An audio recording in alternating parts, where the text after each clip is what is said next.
नमस्कार दोस्तों, स्वागत है आप सबका हमारे चैनल में।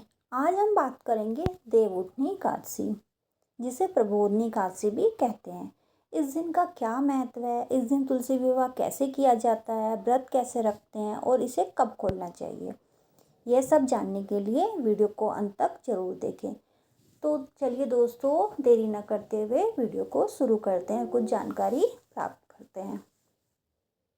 नंबर 1, देवउठनी प्रबोधनी एकादशी का महत्व और तिथि। देवउठनी एकादशी का हिंदू धर्म में विशेष महत्व है। यह वह दिन है जब भगवान विष्णु 4 महीने की योग निद्रा से जागते हैं और इसी दिन से सभी शुभ कार्यों का प्रारंभ होता है। इसे कार्तिक मास की शुक्ल पक्ष की एकादशी को मनाया जाता है। तो दोस्तों, 2024 में देवउठनी एकादशी 12 नवंबर को पड़ेगी। यह दिन सभी भक्तों के लिए बहुत ही पावन माना जाता है। इस दिन भगवान विष्णु और माँ तुलसी का विवाह होता है, जिसे देवताओं का महोत्सव कहा जाता है। कार्तिक महीने के शुक्ल पक्ष की एकादशी, जिसे देवउठनी एकादशी के नाम से जाना जाता है। तो दोस्तों, एकादशी तिथि जो प्रारंभ होगी वो 11 नवंबर को सोमवार के दिन शाम 6:47 से एकादशी तिथि शुरू हो जाएगी और जो समाप्त होगी वो 12 नवंबर को मंगलवार शाम 4:05 तक रहेगी। समाप्त का टाइम रहेगा। तो देव उठानी एकादशी, देव हरि प्रबोधनी एकादशी 12 नवंबर 2024 मंगलवार को मनाई जाएगी। द्वादशी तिथि का प्रारंभ 12 नवंबर मंगलवार शाम 4:06 से द्वादशी तिथि समाप्त हो जाएगी। सनातन धर्म में सूर्य उदय से तिथि की गणना की जाती है। इस दिन भगवान विष्णु योग निद्रा से 4 महीने के बाद जागते हैं और सृष्टि का फिर से संचालन करते हैं। इस दिन तुलसी चालीसा का पाठ करना चाहिए। कई जगहों पर इस दिन भगवान विष्णु का शालिग्राम के रूप में तुलसी जी के साथ विवाह करवाने की परंपरा है। नंबर 2, देवउठनी एकादशी का धार्मिक महत्व। तो दोस्तों, अब हम इसमें जानेंगे देवउठनी एकादशी का धार्मिक महत्व। पौराणिक कथाओं के अनुसार इस दिन भगवान विष्णु 4 महीने की गहरी निद्रा से जागते हैं। यह 4 महीने चातुर्मास कहलाता है, जिसमें शादी विवाह, गृह प्रवेश जैसे मांगलिक कार्यों पर रोक होती है।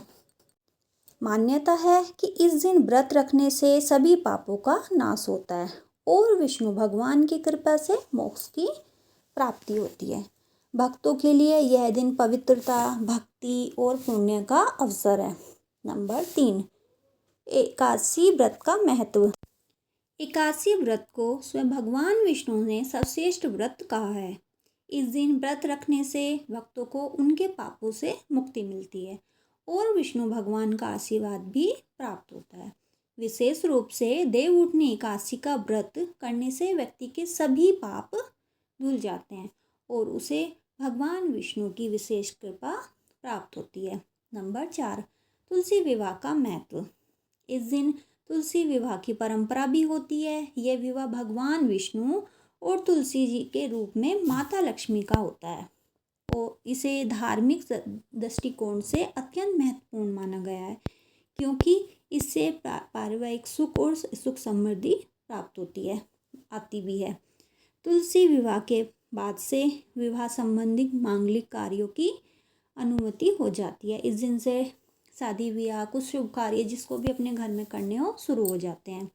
माना जाता है कि इस विवाह को करवाने से कन्यादान के समान पुण्य मिलता है। जिन लोगों को लड़कियां वगैरह नहीं होती हैं, वो तुलसी विवाह करा देते हैं तो उनके हाथ से कन्यादान भी हो जाता है। नंबर 5, तुलसी विवाह की विधि। अब हम तुलसी विवाह की प्रतिक्रिया और उसके नियमों के बारे में विस्तार से जानेंगे। तैयारी। तो सबसे पहले हम लोग तैयारी करेंगे। तुलसी विवाह के लिए तुलसी के पौधे को दुल्हन के रूप से सजाया जाता है।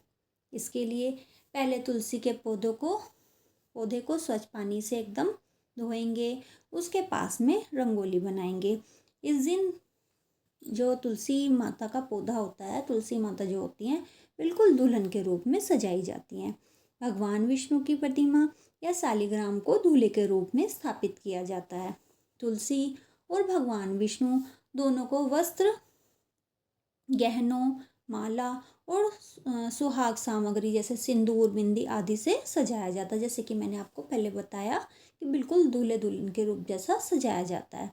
विवाह की विधि नंबर 1, पहले भगवान विष्णु और तुलसी माता का आह्वान कर उनके सामने दीपक जलाते हैं। नंबर 2, तुलसी माता की पूजा करते समय उन्हें गंगा जल, चंदन, रोली, पुष्प, अक्षत और मिठाई चढ़ाते हैं। नंबर 3, भगवान विष्णु की प्रतिमा को शालिग्राम के रूप में तुलसी के पास बैठाया जाता है। इसके बाद शंख ध्वनि करते हुए आरती गाई जाती है। पूरी पूजा विधि पूरी की जाती है। नंबर 4, विवाह के बाद तुलसी और शालिग्राम को एक साथ बांधकर 7 फेरे लिए जाते हैं, जो विवाह का प्रतीक होता है। नंबर 5, 7 फेरे के बाद तुलसी को भगवान विष्णु को अर्पित कर उनका आशीर्वाद लिया जाता है। विवाह के मंत्र, जब पूरी पूजा आदि वगैरह सब अच्छे से होता है, उसके बाद विवाह के मंत्र किए जाते हैं। इस दौरान विष्णु और तुलसी का विवाह संपन्न करते हुए मंत्र का उच्चारण करते हैं। ये होता है मंत्र, ओम तुलसी नमः, श्रीमन नारायण नमः। विवाह के बाद तुलसी माता की आरती उतारी जाती है और भगवान विष्णु को प्रसाद अर्पित कर भक्तों को बांटा जाता है। नंबर 6, देवउठनी एकादशी व्रत की विधि। अब हम बताएंगे देवउठनी एकादशी व्रत की विधि। इस व्रत को करने की विधि भी महत्वपूर्ण है। यहाँ इसे कैसे करते हैं या इसका विस्तृत वर्णन है।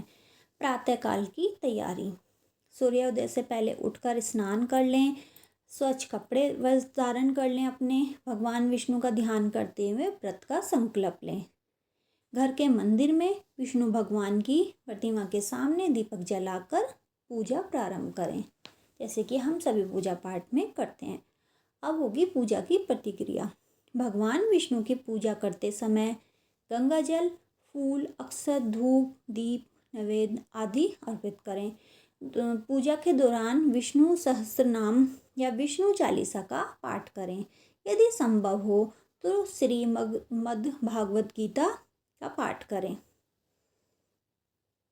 एकादशी व्रत कथा सुने या पढ़ें ताकि व्रत का महत्व और अधिक समझ में आए। पूरे दिन उपवास रखें। इस दिन केवल फलाहार करना चाहिए। अनाज का सेवन वर्जित माना जाता है। कुछ भक्त पूरे दिन निर्जला उपवास भी रखते हैं, वो कुछ खाते पीते नहीं है, निर्जला रखते हैं।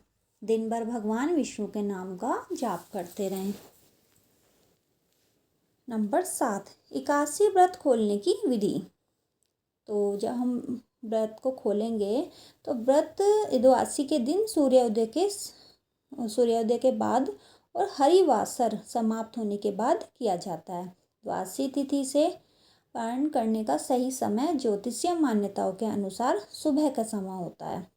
सुबह के टाइम में इसमें क्या होता है कि चावल नहीं खाए जाते हैं इस व्रत में, लेकिन जब नेक्स्ट दिन व्रत खोलते हैं तो चावल से ही व्रत खोलते हैं।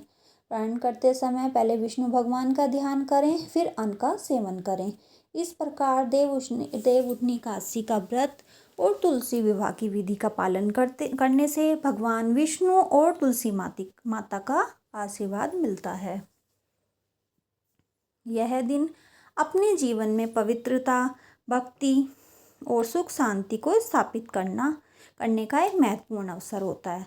तो दोस्तों, ये थी देवउठनी एकादशी और तुलसी विवाह से जुड़ी पूरी जानकारी। यदि आपको हमारी ये जानकारी पसंद आई हो तो हमारे चैनल को लाइक, शेयर और सब्सक्राइब करना ना भूलें। सभी को देवउठनी एकादशी, प्रबोधनी एकादशी की बहुत बहुत बधाई हो। तो वीडियो कैसी लगी दोस्तों, कमेंट सेक्शन में ज़रूर बताइएगा। धन्यवाद दोस्तों।